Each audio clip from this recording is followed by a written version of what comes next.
और मैं यह बात बताना चाहता हूं कि अभी जो यह गर्मी की छुट्टी पूर्व में भी घोषित जो शिक्षा विभाग के द्वारा की गई थी, जी, उस आदेश में यही निर्गत किया गया था कि छात्र अनुपस्थित रहेंगे और विद्यालय में शिक्षक उपस्थित रहेंगे। जी, तो मैं तो यही सवाल शिक्षा विभाग के लोगों से लगातार करते आ रहा हूं कि आखिर छात्र अनुपस्थित रहेंगे और शिक्षक विद्यालय में उपस्थित रहेंगे, और उन्होंने फिर एक आदेश निर्गत किया कि 2 घंटे जो है कि छात्रों की उपस्थिति को करा के और विशेष कक्षा और दक्ष कक्षा को चलाया जाएगा। हम्म, तो यह बताइए कि यह छुट्टी का कोई प्रोविजन है क्या? मतलब जब शिक्षक प्रतिदिन 2 घंटा विद्यालय जाएंगे, हम्म, एक तो जो भी शिक्षक हैं वो काफी दूर दराज एरिया में रहते हैं, कोई भी शिक्षक अपने घर के अगल बगल में नहीं रहते हैं कि हम्म, आसानी से वो 2 घंटा में पहुंच जाएंगे। हम्म, बहुत सारे शिक्षक ऐसे हैं जो 3-4 वर्षों पूर्व से भी मामला रहा है, हम लोगों ने भी लगातार इन सवालों को उठाया था कि आप जो है उनको ऐच्छिक स्थानांतरण के प्रोविजन को करिए। जी, तो बहुत ऐसे शिक्षक हैं जो भागलपुर के रहने वाले हैं, छपरा में पोस्टेड है, अभी भी यह प्रक्रिया उनकी है, अभी पोस्टिंग की प्रक्रिया भी अभी रुकी हुई है, शिक्षा विभाग ने किया नहीं है, ना ही ऐच्छिक स्थानांतरण किया है। उस परिस्थिति में 2 घंटा के लिए शिक्षक को बुलाना यानी कि पूरे दिन उनकी उपस्थिति होने के बराबर है। और यह इतना गड़बड़ आदेश शिक्षा विभाग ने जारी किया है। एक तो बिहार के जो सरकारी कर्मचारी हैं, उनको जो 33 दिन की अर्जिता अवकाश जो दी जाती है, यह भी प्रोविजन शिक्षकों को नहीं दिया जाता है, जबकि यह प्रोविजन है कि जब आप लगातार लोगों से काम लेते रहते हैं, आप देख रहे होंगे कि ना होली की छुट्टी होती है, ना छठ की छुट्टी होती है, ना दिवाली की छुट्टी होती है, मतलब तरह तरह की संशय को शिक्षा विभाग ने बना के रखा है। इसी पे मैंने माननीय मुख्यमंत्री महोदय का ध्यान आकृष्ट किया है और उम्मीद भी करते हैं कि सरकार इस दिशा में उचित कदम लेगी, या तो उनकी जो पूर्व की छुट्टी निर्धारित रही है, जो वर्षों वर्षों पूर्व हमारे पिताजी स्वर्गीय केदारनाथ पांडे जी लगातार शिक्षा विभाग के साथ बैठते थे और वही कैलेंडर बनवाते थे, शिक्षा विभाग का जो छुट्टी की जो कैलेंडर बनती थी।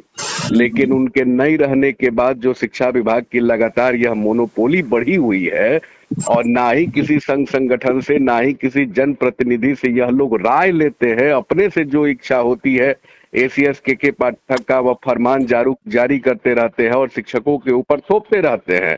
तो इसी क्रम में मैंने माननीय मुख्यमंत्री महोदय का ध्यान आकृष्ट किया कि इस तरह की जो मसले हैं, जो ज्वलंत मसले हैं, जो शिक्षकों की मूलभूत समस्या है, उसका निराकरण सरकार को करना चाहिए और सरकार को इसमें सकारात्मक पहल करनी चाहिए। ने बहुत सारे मसले को उठाए हैं, जिस मसलों का निराकरण भी हुआ है। जी, जैसे मैंने 30 जनवरी को जाके जब मुख्यमंत्री महोदय को जाके जब मिला था, और मैंने आपके भी चैनल पे यह बात को नहीं मैंने बिल्कुल, कहा हाँ, था कि अब सब लोगों को इसमें जो भी सक्षमता परीक्षा देंगे उसमें बेहतर रिजल्ट सरकार के द्वारा किया जाएगा। बिल्कुल वो तो हुआ दूसरी है, हाँ, बात है कि जिन लोगों का स्थानांतरण पोस्टिंग किया जाएगा उसमें 80% लोगों का अपना गृह जिला मिलेगा। तो यह हम्म, संज्ञान में जब मैंने मुख्यमंत्री को दिया था तो मुख्यमंत्री ने त्वरित कार्रवाई भी किया था। कुछ प्रधानाध्यापक का इशू जो बीपीएससी के द्वारा जो उठाए हम लोगों ने, इस पे भी संज्ञान हुआ। हम्म, मुझे तो बस यह 2 इशू पे जब लगातार हम तो गवर्नर से भी जाके मिले और माननीय मुख्यमंत्री महोदय जी के भी संज्ञान में हम लोगों ने दिया। एक बार सबसे पहले जब छुट्टी वाले इशू पे हम लोगों ने दिया था, उस समय मुख्यमंत्री ने तुरंत संज्ञान दे लिया। हम्म, लेकिन 2 इशू अभी ऐसे बिहार में फंसे हुए हैं। आप देखे होंगे कि आज से 10 दिन 15 दिन पहले मैं जाके गवर्नर साहब से भी मिला था और हम्म, मैंने भी उनको अवगत कराया था। उस समय होली के समय जो यह शिक्षण प्रशिक्षण संस्थानों ने जो आवासीय प्रशिक्षण की योजना जो बनाई थी हम्म, और होली की छुट्टी को जो उन्होंने रद्द कर दिया था, तो आवासीय प्रशिक्षण थी और वो आवासीय प्रशिक्षण में भी जबरदस्ती बुला के वहां लोगों को रख के और उनको प्रशिक्षण कार्य ट्रेनिंग कार्य उन लोगों से करवाया गया था, एससीईआरटी ने इसको करवाया था। तो हम्म, वह इशू पे मैंने जाके महामहिम को भी मैंने कहा भी था, महामहिम ने भी उस पे कड़ी आपत्ति भी दर्ज की थी। आप अभी लगातार देख भी रहे होंगे कि क्या स्थिति बनी हुई है। आज का भी मैं अखबार पढ़ रहा था, जी, चोंगथू साहब प्रधान सचिव ने इनको बुलाया है, एसीएस को बिल्कुल, बुलाया, बिल्कुल, लेकिन ये राजभवन भी नहीं जा रहे हैं। तो हम अच्छा, तो यही कहते भी हैं, या तो भारत सरकार हो चाहे राज्य की सरकार हो, हम लोग तो यह मांग करते हैं कि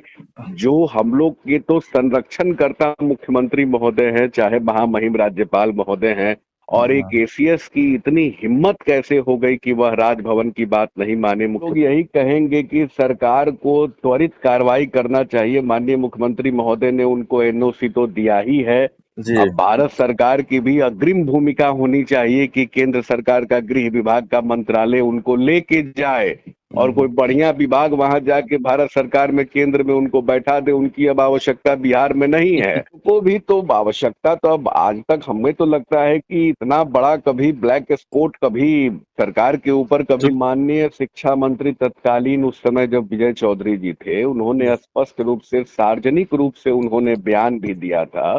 और उन्होंने सार्वजनिक बयान में इस बातों को कहा भी था कि हम लोगों ने, सरकार ने एनओसी की पेपर को मांग की और उस पर दस्तखत करके उनको भेज दिया है, अगर वो जाना चाहते हैं तो जाए। सरकार ने उनको परमिशन दे दिया है। तो यह तो समझिए कि विजय चौधरी जी का सार्वजनिक रूप से बयान था जब मीडिया कर्मी आप लोगों ने उनसे जब सवाल पूछा था,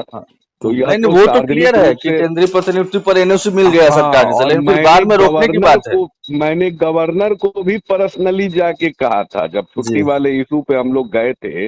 तो हमने कहा भी था कि आप भी एक रिकमेंड करिए, जब आपकी बात को नहीं मानता है तो आप भी इसको रिकमेंड कीजिए कि यह केंद्रीय प्रतिनियोजन पे जाए, क्योंकि अफसर के ऊपर तो किसी भी तरह की कोई बात होती है तो